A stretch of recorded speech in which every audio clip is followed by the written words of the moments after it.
అధ్యక్ష, ఒక దళిత బిడ్డ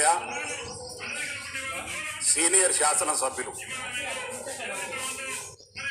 వినండి అన్న, మీకు మా పేర్లు చెప్తేనే మీరు వినడానికి సిద్ధంగా ఉండరు. మీరు గిరిజనులు దళితులు అంటే అధ్యక్ష ఈ రాష్ట్రానికి ఎంతో సేవ చేసి ఓ దళిత బిడ్డగా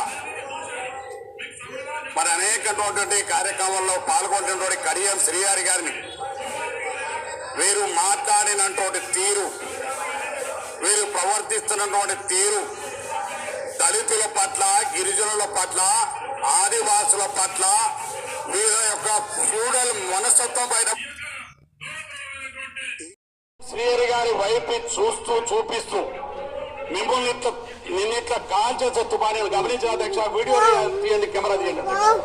ఇట్లా అధ్యక్ష నేను చూసి గమనిస్తున్నాను అధ్యక్ష. ఇట్లా అంటే మమ్మల్ని దళితులను, గిరిజనులకు మాకు శాసనసభలో కూడా రక్షణ లేదు అధ్యక్ష.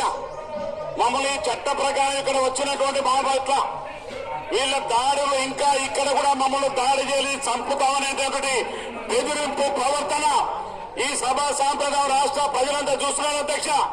ముందుగా దళితులు, గిరిజనుల పట్ల వీరు ప్రవర్తిస్తున్న తీరుకు హరీష్ రావు గారు, కేటీఆర్ గారు ముందు క్షమాపణ చెప్పాలని డిమాండ్ చేస్తున్నారు అధ్యక్ష.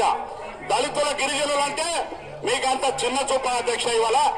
అందుకే అధ్యక్ష మేము కోరుతా ఉన్నాం, ఇవాళ మేము క్రూర మృగాల మధ్య మట్టిలో పెరిగినటువంటి అడవి బిడ్డలం అధ్యక్ష. మేము యుద్ధం చేస్తే మీరు కట్టుకోలేరు అధ్యక్ష. నువ్వు ఇంత తుపాకీ పెడితే భయపడేటువంటి జాతిలో పుట్టాలి అధ్యక్ష. దళితులు, ఆదివాసీ, గిరిజనులు మేము ఏ ఇద్దరు క్రూర ముగాలతో పోరాడి పెరిగిన బిడ్డలం. నువ్వు ఇక్కడ భయపడితే బయట ఆడపడ్డానికి సిద్ధం. మమ్మల్ని ప్రజలు గౌరవిస్తే చట్టసభలో వచ్చినాం, ప్రజల గొంతుగా ఇక్కడ ఉన్నాం, ప్రజా సమస్యలు పరిష్కరించాలని ఉన్నాం. ఒక దళిత బిడ్డ సీనియర్ శాసనసభ్యులు, అనుభవం ఉన్న సభ్యులు వారు సలహాలు ఇస్తే ఆనాడు డిప్యూటీ సీఎం గారు బడ్జెట్ ప్రవేశపెడితే ఎగతాళి చేసి బయటకు వెళ్ళిపోతారు అధ్యక్షులు. వారు సిఎల్పీగా లీడర్ గా ఉంటే దళిత బిడ్డ ఆనాడు వారిని సిఎల్పీ లీడర్ నుంచి ప్రతిపక్ష నాయకులను చేయకుండా ఉండనీయకుండా చేసింది వీళ్ళ అధ్యక్ష. అంటే వీళ్లకు దళితులు, గిరిజనులు, ఆదివాసులు మేము ఉన్నత స్థానాల్లో ఉండవద్దు అధ్యక్షగా. మేము అంటే అంత అసహ్యంగా ఉండాలి అధ్యక్ష వాళ్ళకు. అందుకే అధ్యక్ష ఈ రాష్ట్రంలో ఉన్నటువంటి టీఆర్ఎస్ పార్టీ నాయకులు కానీ, ఇక్కడ ఉన్నటువంటి వాళ్ళు కానీ మీరు క్షమాపణ, బేషరతుగా క్షమాపణ శ్రీహరి గారికి చెప్పాలని చెప్పి తమ ద్వారా సభకు డిమాండ్ చేస్తా ఉన్నాను అధ్యక్ష.